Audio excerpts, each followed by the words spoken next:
मैं जिस जगह पर रहती थी वहाँ कोई मर्द नहीं रहता था और ना ही मेरा कोई रिश्तेदार था। फिर भी एक दिन मुझे पता चला कि मैं प्रेग्नेंट हूँ और मेरे कदमों तले से ज़मीन निकल गई। यहाँ तक कि मेरा बच्चा भी पैदा हो गया, पर मैं समझ ना सकी कि ये कैसे हुआ। फिर एक दिन मुझे किसी ने कैद कर लिया और मुझे बताया कि तुम तो मेरा नाम सिमरन है। मैं अपने नाम जैसे ही मासूम भी थी, पर मुझे मेरी इस मासूमियत की बहुत बड़ी सज़ा मिली। मेरी ज़िंदगी मुश्किल बनती गई और मुझे पता भी न चला। शायद मैं बेवकूफ़ इंसान हूँ जिस पर दिन रात जुल्म होता रहा, पर उसे ये भी अंदाज़ा नहीं हुआ कि उस पर जुल्म हो रहा है। आप सब सोच रहे होंगे कि भला ऐसे कैसे हो सकता है, पर मेरे साथ ऐसा ही हुआ। जब मैं 14 साल की थी, मेरी माँ को एक अजीब बीमारी पकड़ लिया। अचानक उनके आधा शरीर काम करना छोड़ दिया था। वो रातों रात बिस्तर पर पड़ी रहती। ऐसे हालात में हमारी मदद करने के लिए मेरी माँ की सौतेली बहन ने हामी भरी। वही मेरी माँ का ख्याल रखती और घर को भी संभालती। मेरे पापा शहर के अमीर लोगों में से थे, पर वो अपनी दौलत लगाकर भी मेरी माँ का इलाज नहीं करा पाए। 3 साल की बीमारी के बाद मेरी माँ इस दुनिया से चली गई। पापा बहुत उदास रहने लगे। अब मौसी को हमारे घर से रहना बहुत ज़रूरी था, इसलिए मेरे पापा ने इस ज़माने वालों का मुंह बंद करने के लिए खातिर नेहा मौसी से शादी कर ली। नेहा की पहली शादी हुई थी, लेकिन उस पर उसके ससुराल वालों ने बदकारी के इल्ज़ाम लगाकर उसे घर से निकाल दिया था। इस तरह उसे भी पनाह मिल गई। वो एक अच्छी औरत थी। 3 साल तक उसने मेरी माँ का बहुत ख्याल रखा था और मेरे भी सारे काम वही किया करती हैं। अब मैं बड़ी हो गई थी, इसलिए अपने काम खुद किया करती। मेरी माँ ने जाने से पहले मेरे बाप से कहा था कि मेरा बहुत ज़्यादा ख्याल रखें। वैसे तो मेरे पापा हमेशा से ही मुझसे बहुत प्यार किया करते थे, लेकिन मेरी माँ के जाने के बाद तो मुझसे उनकी जान ही अटक गई थी। वे नेहा को बार बार यही कहते रहते हैं कि इसका बहुत ख्याल रखो। दिन में कई बार पूछते। मैंने खाना टाइम पर खाया, ड्राइवर मुझे कॉलेज से घर टाइम पर ले आया। एक दिन मेरे पापा को एक ज़रूरी काम के सिलसिले में कुछ दिन के लिए बाहर जाना था और वो बहुत परेशान थे और उनको नेहा पर भरोसा था, क्योंकि उसने हमारा मुश्किल वक्त में साथ दिया था, वरना हमारे अपने रिश्तेदार भी हमें छोड़ गए थे। मेरे पापा ने बस इतना कहा, मेरी बेटी ही मेरा सब कुछ है।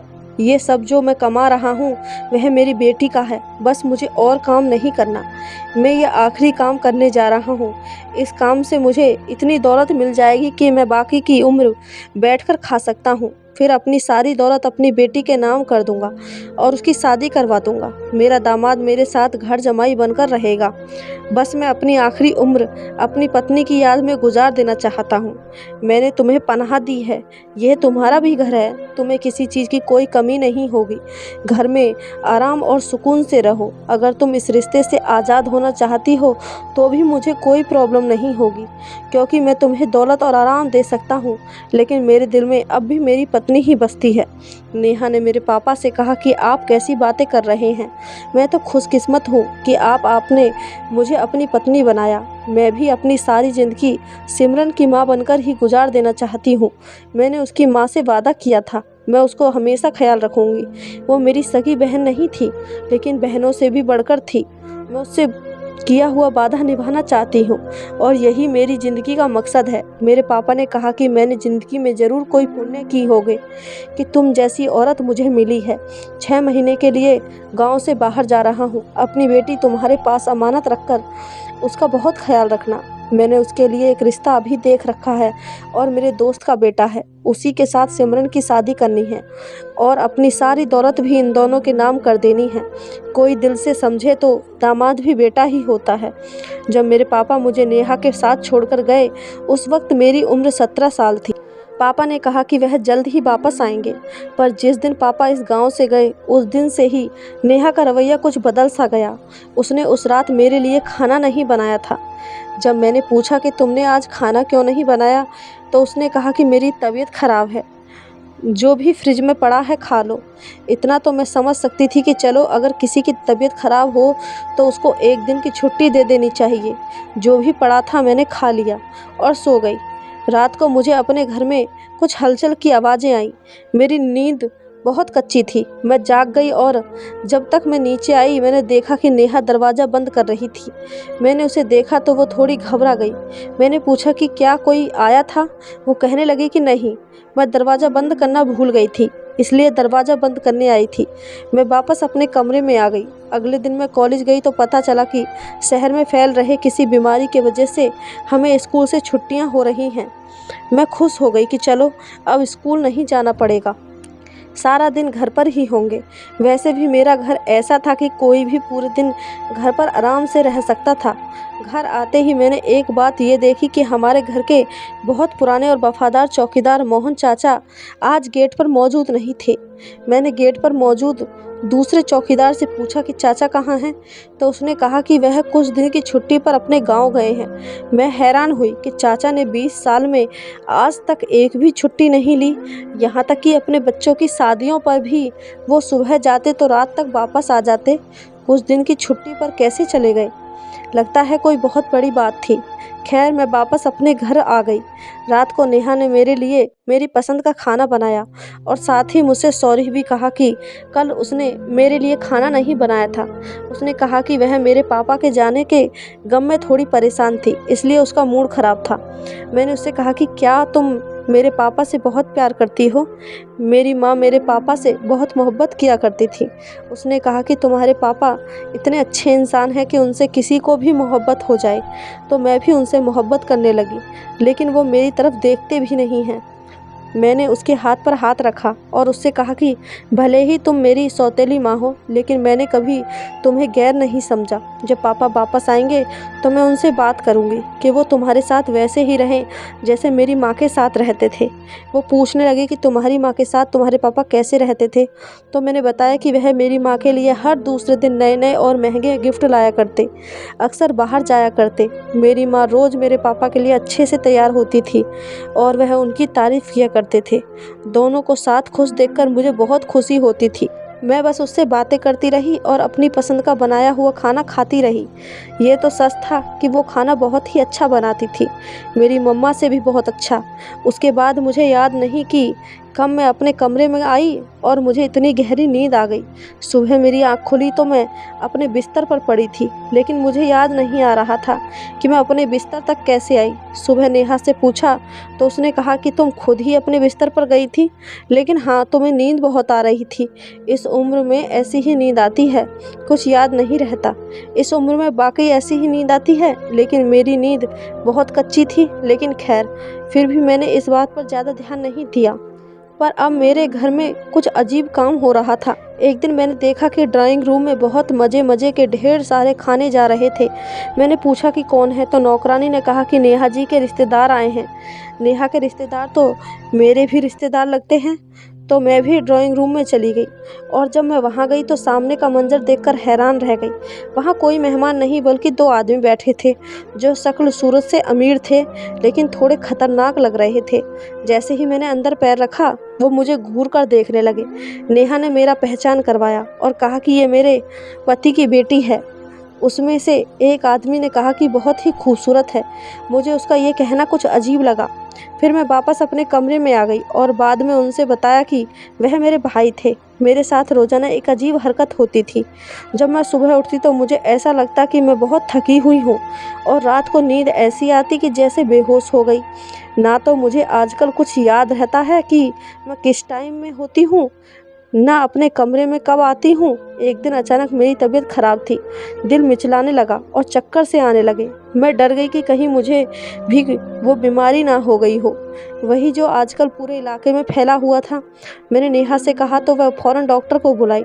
डॉक्टर घर आई और उसने मुझे चेक किया। उसने मेरे खून का सैंपल लिया और कही कि वह टेस्ट करवा के रात को टेस्ट का नतीजा बता देंगी। उसने मुझे कुछ दवाइयाँ दी और चली गई। रात को उसका फ़ोन आया तो नेहा फ़ोन उठाई। वो फ़ोन लिए मेरे सामने ही खड़ी थी।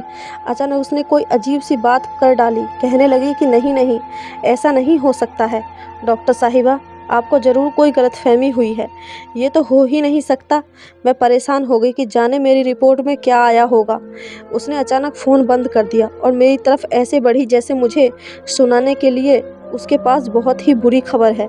मैं भी परेशान हो गई। मैंने पूछा कि डॉक्टर साहिबा क्या कह रही थी? तो कहने लगी कि वो कह रही थी कि उस बात को एक तरफ रखो, पहले मुझे ये बताओ कि तुम ऐसा कैसे कर सकती हो? तुम्हें अपने बाप की इज्जत का कोई ख्याल नहीं है? तुमने ये किया भी कैसे और किसके साथ? कौन है वो जिसके साथ तुमने मुँह काला किया है? तुम्हारा बाप तुम्हें मुझे अमानत में देकर गया था। अब जब वो वापस आएगा तो मैं उसको क्या जवाब दूंगी? आंटी, आप ये कैसी बातें कर रही हैं? मुझे तो कुछ समझ नहीं आ रहा कि क्या किया है मैंने, क्या कहा है आपको डॉक्टर ने, और आप मुझसे इस तरह की बातें क्यों कर रही हैं? मैंने कुछ नहीं किया। डॉक्टर कह रही हैं कि तुम माँ बनने वाली हो। उनका इतना कहना था कि मेरे कदमों तले से ज़मीन निकल गई। मैं परेशान रह गई कि ऐसा कैसे हो सकता है। मुझे नहीं पता था मेरे साथ क्या हो रहा था। मैंने ऐसा कोई पाप नहीं किया था। मैं रोने लगी, चिल्लाने लगी कि ये झूठ है, डॉक्टर को कोई गलतफहमी हुई है। नेहा भी कहने लगी कि हो सकता है डॉक्टर को कोई गलतफहमी हुई हो, इसलिए कल हम दूसरी डॉक्टर के पास चलेंगे। अचानक से उसका रवैया बदल सा गया। अगले दिन मुझे दूसरे डॉक्टर के पास ले गए तो उसने भी यही कहा कि मैं माँ बनने वाली हूँ, पर मैंने ऐसी कोई गलती नहीं की थी। फिर मेरे साथ ये क्या हो रहा था? मैं तो पूरी तरह परेशान हो गई, दिन रात रोने लगी। हमने डॉक्टर को ये भी कहा कि क्या आप इसका कोई हल कर सकती हैं? तो डॉक्टर ने कहा कि ये बच्ची बहुत कमज़ोर है, इसमें खून की कमी है, अगर इस तरह का कोई काम किया गया तो उसकी जान को खतरा हो सकता है। मुझे घर वापस ले आई और उसने कहा कि तुम्हारा बाप तो तुम्हें मुझे अमानत में दे गया था, अब मैं उसे क्या जवाब दूंगी। उसी दिन एक और मुसीबत टूट पड़ी जब पापा की कॉल आई और उन्होंने कहा कि मैंने अपना काम जल्दी ख़त्म कर लिया है, इसलिए मैं 3 हफ्ते बाद वापस आ रहा हूँ। डॉक्टर के मुताबिक मेरा दूसरा महीना चल रहा था और पापा को आते 3 माह हो जाना था। पापा वापस आ गए और हम दोनों बेहद परेशान थे कि अब इनको कैसे बताएंगे। पापा मुझसे मिलकर बहुत खुश हुए। उन्होंने हमारे साथ बैठकर खाना खाया और रात में रेहा उनसे बातें करने लगी। मैं अपने कमरे में बैठकर सोच रही थी कि अब क्या होगा कि अचानक मेरे पापा के चिल्लाने की आवाज़ मेरे कमरे तक आने लगी। मेरे तो होश उड़ गए। पापा मेरे कमरे में आए और एकाएक मुझे बातें सुनाने लगे, पूछने लगे कि ये सब क्या है ये? मेरी वही गुजारिश, मैंने कुछ नहीं किया, मैंने कुछ नहीं किया, लेकिन मेरा सुनने वाला कौन था? पापा को मुझ पर इतना गुस्सा करते हुए मैं पहली बार देख रही थी और वो ऐसा पहली बार कर रहे थे, यहाँ तक कि उन्होंने मुझे थप्पड़ दे मारा। मुझे तुम्हारी जान की कोई परवाह नहीं है, जो होता है हो जाए। अब इस बच्चे से जान छुड़ाएंगे, जहाँ मैं कहूँगा वहीं तुम्हारी शादी होगी। मेरे पापा ने मेरी एक ना सुनी। उन्होंने मुझे सफाई देने का कोई मौका नहीं दिया। तुम देखने में कितनी मासूम लगती हो, लेकिन असल में तुम्हारी हकीकत कितनी बुरी है। आज तुम्हारी माँ को भी तकलीफ़ हो रही होगी कि कैसी माँ की कैसी बेटी निकली है। ये सुनकर तो मैं अंदर तक मर ही गई थी। मैं ये सोचने के लगी कि अब मैं मर ही जाऊँ तो अच्छा है। मैंने इस लड़की के लिए क्या क्या सोच रखा था। एक फूटी कौड़ी नहीं दूंगा मैं इसको। शादी करके इस घर से चली जाए, मैं इसकी शक्ल भी नहीं देखना चाहता। मेरी माँ मेरे पापा को समझाने लगी कि सब ठीक हो जाएगा, आप गुस्सा ना करें। हम लोग अस्पताल जा रहे हैं कि रास्ते में हमारी गाड़ी ख़राब हो गई। मेरे पापा ने कहा कि डॉक्टर से टाइम लिया है और टाइम पर ही पहुंचना है। उन्होंने कहा कि तुम इसे रिक्शा में ले जाओ, मैं गाड़ी शोरूम छोड़कर आता हूं। मैं और नेहा अस्पताल की तरफ चले गए। अब अस्पताल के सामने पहुंचे तो नेहा अचानक वहां से ना जाने कहां खो गई थी। शायद वो अंदर गई थी। अचानक किसी ने मेरे कंधे पर हाथ रखा और अचानक से मेरा मुंह बंद कर दिया। उसके बाद मैं बेहोश हो गई। मेरी आंख खुली तो मैं एक टूटे फूटे कमरे में कुर्सी पर बैठी थी और मेरे हाथ बंधे हुए थे। मेरे सामने एक आदमी खड़ा था जिसकी उम्र 20 से 25 साल होगी। उसके हाथ में मोबाइल था। वो किसी को फ़ोन पर यह कह रहा था कि अगर अपनी बेटी की सलामती चाहते हो तो 50 लाख जहां मैं कहूं उस जगह पर लेकर आ जाओ। शायद वह मेरे पापा को ही कॉल कर रहा था। मुझे उस आदमी ने कैद कर लिया था। मैं शहर के मशहूर अमीर बिजनेसमैन की बेटी थी, इसलिए ये लोग जानते थे कि मेरे बदले उनको बहुत कुछ मिल जाएगा। मैं मेरे पापा से बात कर चुका तो मेरे सामने ही बैठ कर गया। वो बहुत खुश नज़र आ रहा था, जैसे सोच रहा हो कि उसे बहुत सारे पैसे मिलने वाले हैं। मैंने उससे कहा कि प्लीज़ मुझे जाने दो। उसने कहा कि मैं तुम्हें जाने दूंगा, बस तुम्हारा बाप पैसे ले आए, तब तक तुम अपना मुंह बंद रखो और चुप करके यहाँ बैठी रहो। वह कोई चीज़ उठाने को आगे बढ़ा तो मैं डर गई। मेरे करीब नहीं आना, मैंने घबरा कर कहा। उसने एक अजीब बात कही। उसने कहा कि घबरा तो ऐसे रही हो जैसे बहुत मासूम हो। तुम्हारे बाप को पता है कि तुम क्या करती हो। मैंने उसे हैरान होकर देखा कि वो ये कैसी बातें कर रहा है। मैंने उससे पूछा कि वो कहना क्या चाहता है। मैं क्या करती हूँ, उसका क्या मतलब है। उसने कहा कि मेरा एक दोस्त तुम्हारे घर गया था तो तुम्हारी माँ ने तुम्हारी कीमत उससे लगाई थी। तुम्हारा बाप इतना अमीर है, फिर भी तुम माँ बेटी ऐसा काम करती हो। मेरे कदमों तले से ज़मीन निकल गई, क्योंकि मुझे पता था कि मैं ऐसा कोई काम नहीं करूँगी। लेकिन शायद नेहा मेरे साथ ये सब कर गई रही थी। शायद वही मुझे बेहोश कर देती थी और घर में लोगों को बुलाया करती थी। मेरा दिल ऐसे धड़कने लगा जैसे फट जाएगा। मैं बुरी तरह रोने लगी, पर अचानक मेरे दिल में एक ख्याल आया। मैंने उस आदमी को कहा कि तुम्हें तुम्हारे पैसे मिल जाएंगे, बल्कि मैं तुमसे वादा करती हूँ कि जब मैं वापस अपने घर जाऊँगी तो तुम्हें और भी पैसे दे दूँगी। बस मुझे उस इंसान से मिलवाओ जिसने तुम्हें ये बात बताई है। उसने कहा कि वह आदमी मेरा पार्टनर है, वो यहाँ अभी आ जाएगा। वो इंसान आया तो मुझे देखकर हैरान हो गया। कहने लगा कि ये तो वही लड़की है। मैंने उससे पूछा कि तुम्हारा दोस्त क्या कह रहा है, तो उसने सारी बात बताई। उसने कहा कि मुझे तुम्हारी माँ ने तुम्हारे घर बुलाया था। तुम्हारी माँ तुम्हारे बाप के सामने तुम्हें बदकिरदार साबित करना चाहती थी, ताकि वो अपनी सारी दौलत तुम्हारे नाम ना करे। यह सुनकर मेरे कदमों तले से ज़मीन निकल गई। मैं सोच भी नहीं सकती थी कि नेहा इतनी घटिया खेल खेल सकती है। मैंने उन दोनों से कहा कि यूँ तो तुम दोनों ने मुझे कैद किया है और तुम लोग अच्छे इंसान नहीं हो, लेकिन अगर तुम ये सारी बात मेरे पापा को बता दो तो मैं तुम्हें 50 लाख नहीं बल्कि 1 करोड़ अपने पापा से लेकर दूंगी। वो हंसने लगे और कहने लगे कि अब तुम हमारे साथ सौदा करोगी। मैंने कहा कि मैं एक कारोबारी बाप की बेटी हूँ, मैं गलत सौदा नहीं करूँगी। आज अचानक से ही मुझे अकल आ गई थी। मैंने जिस पर भरोसा किया उसने मेरी सारी ज़िंदगी बर्बाद कर दी थी। अगर अब मुझे अकल नहीं आती तो फिर कब आती। उन लोगों ने ऐसे ही किया, उनको पैसा मिल गया तो वो मुझे मेरे पापा के हवाले कर गए। अगले दिन मैंने उनको अपने घर बुलाया और अपने पापा को भी कहा कि आपसे मिलने के लिए कुछ लोग आए हैं। मैंने अपने पापा को ये नहीं बताया कि उन लोगों ने ही मुझे अगवा किया था। वो दोनों घर आए तो मेरी माँ की शक्ल ऐसी हो गई जैसे कि मेरी माँ एक जिंदा लाश, और दोनों ने मेरे बाप को सारी बात बता दी। मेरे पापा हैरान और परेशान रह गए और नेहा की तरफ बढ़े। उन्होंने उसको बालों से पकड़ लिया और कहा कि मैंने अपनी बेटी को तुम्हें अमानत में दिया और तुमने मेरी बेटी की इज्जत के साथ ऐसा घटिया खेल खेला। मैं तुम्हें जान से मार डालूंगा। हाँ तो तू क्या चाहता है कि तू अपनी सारी दौलत अपनी बेटी के नाम कर देता। 3 साल मैंने नौकरानी की तरह तेरी पत्नी की खिदमत की, इसलिए नहीं की थी कि सारी दौलत अपनी बेटी के नाम करके चला जाए। उसको अपने किए पर कोई शर्मिंदगी नहीं थी। इससे पहले कि मेरे पापा उसे जान से मार देते, मैंने अपने पापा का हाथ पकड़ लिया और कहा कि आप इसको मारकर क्यों गुनहगार होते हैं। इसकी यही सज़ा है कि इससे कानून के हवाले कर देते हैं। मेरे पापा ने ऐसा ही किया, नेहा को कानून के हवाले कर दिया और उस पर इतने मुकदमे किए कि वो सारी ज़िंदगी जेल से निकल नहीं सकती थी। मैंने उन लोगों को पैसे देने का वादा किया था, लेकिन मेरे पापा ने उन लोगों को भी कानून के हवाले कर दिया। मेरे पापा ने मुझसे माफ़ी मांगी, मुझे गले से लगाया और कहा कि वो कसूर तुम्हारा नहीं है। बेटी, मुझे तुम्हें छोड़कर नहीं जाना चाहिए था। तुम तो मासूम थी, तुम्हें इस दुनिया के बारे में नहीं पता था। मुझे ऐसे किसी पर भरोसा नहीं करना चाहिए था। हमने इरादा कर लिया कि हम इस बच्चे को नहीं मारेंगे, पर किस्मत की कन्नी ऐसी हुई कि मेरी कोख में पलने वाला बच्चा इस दुनिया में आने से पहले ही इस दुनिया से चला गया। मैंने अपनी पढ़ाई जारी रखी और मास्टर्स किया। 28 साल की उम्र में मेरे पापा ने मेरी शादी एक बहुत अच्छे इंसान से करवाई। अब मेरा अपना घर है और मैं अपने घर में खुश रहती हूँ, लेकिन पहले की बातें कभी कभी मेरे सर पर सवार हो जाती हैं और मैं सोचने लगती हूँ कि ये दुनिया बहुत बुरी है, जहाँ बुरे लोग हैं पर कुछ अच्छे लोग भी हैं, जैसे कि मेरा पति, जिसने सब कुछ जानते हुए भी मुझे कबूल लिया।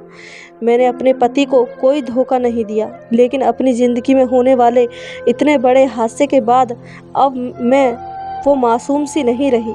अब मैं सब दुनिया का और ज़िंदगी के दाव पेच समझ गई हूँ। मैं एक वकील हूँ जो अपनी जैसी लड़कियों के केस मुफ्त में लड़ती हूँ और सबको यही कहती हूँ कि अपनी बेटियों को मजबूत बनाएं। आपको मेरी कहानी से क्या शिक्षा मिली हमें कमेंट करके ज़रूर बताएं। कहानी अच्छी लगी हो तो चैनल को सब्सक्राइब, वीडियो को एक लाइक ज़रूर कर दें। धन्यवाद दोस्तों।